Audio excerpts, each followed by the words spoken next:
Hey, it's your guy Tyrrell back with the interviews. And today's video, we're going to briefly break down what Jose Mourinho's Spurs side may look like following the sudden sacking of Mauricio Pochettino. But before we do that, don't forget to give our video a thumbs up if you do enjoy it. The bell below does give you daily notifications regarding our organic, unfiltered soccer/football analysis. And don't forget to subscribe to our channel. So now, let's look at Spurs, see what Jose Mourinho thinks of this side, how he may line them up, and what system is best suited for the North London club moving forward. So when we break down Spurs and we assess the fact that they have just appointed Jose Mourinho, there's been a lot of negative football talk surrounding the Portuguese manager. But when you really break it down from a stylistic standpoint, there are a lot of similarities between Mourinho and Pochettino, and there shouldn't be that much of a drastic change tactically following Spurs' decision to appoint Jose Mourinho. When we do look at the board and we do break it down, we do think that Spurs are going to line up still in that 4-2-3-1 because it's just the system that Pochettino did prefer, and it is the system that Mourinho prefers. And when you look at the personnel available, it does suit the strengths of a Jose Mourinho side that will be looking to finish in the top four and possibly win some silverware this season. When you really assess it, you are going to have Harry Kane up front. Jose Mourinho loves to have a strong center forward up front. Kane is an all-rounder. You do expect him to drop deep, but Mourinho will want Kane to be closer to goal, trying to get service to him around the box, which we haven't seen this season because of the fact that there hasn't been a Christian Eriksen able to slide those balls into him. And Mourinho will be tasked with the job of trying to find a way to create more chances for Kane rather than him dropping off deeper and trying to link play with his teammates and trying to build the ball back from deeper positions to get towards the goal. So we have Kane up front, and then we have to look at the three behind it. When we look at Jose Mourinho, look at his time as a manager, a lot of people do like to criticize the fact that he does play negative football. We have seen Mourinho play much deeper on the big occasions against great Barcelona sides, against Bayern Munich in the Champions League final. But for the most part, his sides do play genuinely good football. And we do expect that here from Spurs, and we don't expect that much of a drop-off. When we do look at Spurs this season, going away to Liverpool, going away to Manchester City, we never really criticized Pochettino for dropping off deeper, allowing those sides to bring the game to them, and Spurs being fortunate to score goals. We shouldn't do the same thing for Jose Mourinho, and we don't expect him to play that much deeper given the fact that Alderweireld and Vertonghen, who should be his first choice center backs, are capable of playing a high line. And even if you toss in Dyer in there, or if you toss in Davinson Sanchez, they're not John Terry. It's not like the situations where you had Lucio and Walter Samuel. They will play much deeper unless they're playing a very good side. That's when we expect Mourinho to possibly be a bit more conservative, but we expect him to play a bit of a higher line. The three in behind Kane, that will be interesting. Now, where do you put Christian Eriksen here? You don't expect Eriksen to play in the wider areas because we've seen this under Mourinho where Juan Mata hasn't worked out in that role, and we have seen Eriksen been able to drift centrally in those wider positions. I don't expect that to happen here unless he is really looking to play Eriksen in that side.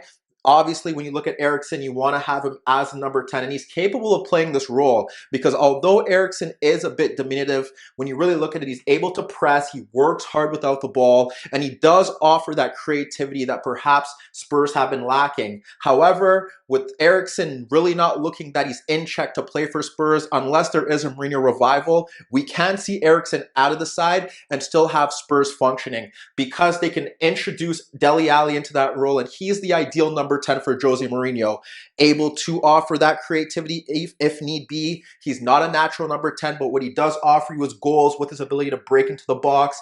He has a good combination with Kane, and unlike other number 10s that Mourinho has had in the past, after the turn of 2010, the game has changed and number 10s are expected to do more, and that's marking out the deep-lying playmaker on the opposite side of the field, and Dele Alli is capable of doing that, and Mourinho knows that firsthand during his time at Chelsea, and that's why Dele Alli can play that role. Not really a natural number 10, but gives you everything, an all-rounder, can work hard in midfield to help the midfield duo, can push forward to offer a goal-scoring threat, and he can create on the odd occasion. Out in the wider areas, Mourinho has a lot of options, and you'd like to think that he wants his wider players to work hard to press from the front, closing down the fullbacks, but also capable of dropping off deeper to protect their fullbacks, which is the weakest link in this Spurs side. So when you look at it, Son comes to mind because his ability to break forward and offer goal-scoring threat is key, and we can see him possibly get some sort of freedom that we saw Ronaldo and Eden Hazard get in the past, where perhaps you do have the left-sided midfielder shift over to provide cover if he does get caught higher up the pitch. But you have Son, who should be breaking forward from the left, and on the right-hand side, it's open. Eric Lamela is a very good presser and can break in transition. That's where he's at his best. Moussa Sissoko can do the same thing as well, and they have the speed of Lucas Moura to offer that threat. So Mourinho in the wider areas doesn't have any issues. He'll have players that are willing to work hard for him, to press from the front. If he needs them to drop off deeper, they can provide cover for the fullbacks. And all three of them, Sissoko maybe not so much, does offer a goal-scoring threat.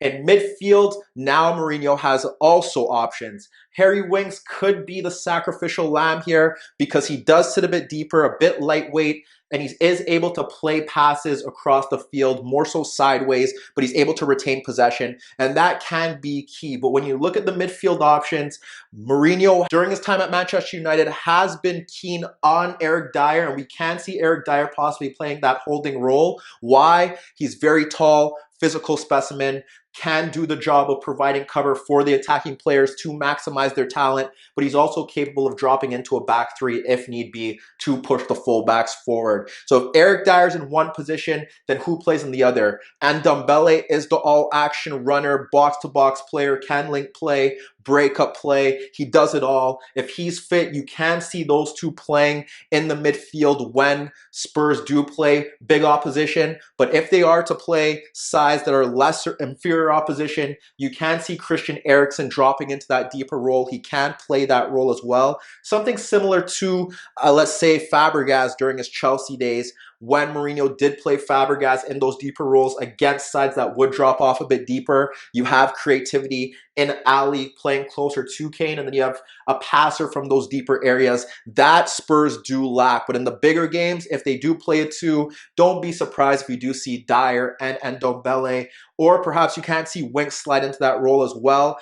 And there's also the possibility that Lo Celso could slide in as well. I know there's a lot of speculation that he does play higher up the pitch, but he's also versatile enough to play in a deeper position, whether it be a midfield 2 or a midfield 3. We know the center backs and how they're going to be set up. Will it be Davinson Sanchez? Eric Dyer could play there as well until Vertonghen gets fit. And then out in the fullback roles, you have Danny Rose and you have Ben Davies. Danny Rose was also linked with Mourinho in the past, and you wouldn't be surprised if he started. And then the biggest weak link that they do have is Serge Aurier. How are they going to try to fill that void? Can Mourinho get the best out of him? And they'll be waiting for Hugo Lloris to get back. But that's Spurs if they are in a 4-2-3-1. But you can see them play other systems. You can see them play that midfield diamond 4-3-1-2. And perhaps that's where you can get Eriksen involved, because you can have Ali playing in a deeper midfield role as well. And there's also the possibility that you can have Son play a bit higher with Kane, which is probably the most likely route that Mourinho would take. So you have Kane and you have a Son up front, pace, and a center forward presence. You can allow Eriksen to play in that number 10 role to offer that creativity. We can't see this against the weaker sides. We've seen Deco and Schneider play in this role for Mourinho, and why can't Eriksen do that? In midfield, he has options. Dyer, he could play Ali in a box-to-box role. He could also play Sissoko in that shuttling role as well, and toss and Winks. So there is depth in those midfield roles along with Lo Celso, and then it could also free space for Rose and Aurier to push forward to get the best out of them. So that's one route that they can go if they're playing inferior opposition and need a bit more bodies in that midfield. And the other route that they can go, if it is a big game, they can go 4-3-3. We've seen Spurs do this. And then that would also obviously see Kane up front. You would likely expect Son, Lamela, or Lucas out in the wider roles. And then in midfield, he has the options. He can go Ndombele, Dyer, and Eriksen. He can throw in Ali there as well. Perhaps Wanyama. There's so many options for this side. We have seen Mourinho play a 3-5-2 when necessary in the past as well. So it's not to say that this is really doomsday for Spurs. All the players in that squad are capable of playing various systems. Mourinho has shown his flexibility to play those systems, and the personnel there can accommodate what Mourinho demands. And that's frankly what is required of Spurs this season. It's not to change the system, it's not to change the philosophy, it's being able to get the best out of these players so Spurs can possibly make a few deep cup runs and finish in the top four. And that's why the Jose Mourinho appointment isn't a disaster, and it won't go as bad as many people are expecting it to be. And from there, however they finish this season, they go back to the drawing board in the summer. Mourinho gives out his targets. Whether he gets them or not, we discuss that at a later date. But at the moment, 4-2-3-1 does look best. He has the flexibility to play 4-3-3 or go to a midfield diamond or go to a back three because they have the personnel there, and it's up to Mourinho and the players to get it together, and Spurs should be in good hands. But let me know what you guys think. Do you think Spurs and Mourinho is a good match? Do you think Mourinho will succeed? Do you think Spurs will finish in the top four? Meet me in the comments below. Don't forget I upload videos every day, and don't forget to subscribe to my channel. And like I said, if you like this video, make sure to give it a thumbs up. And that was your daily dose of the interviews.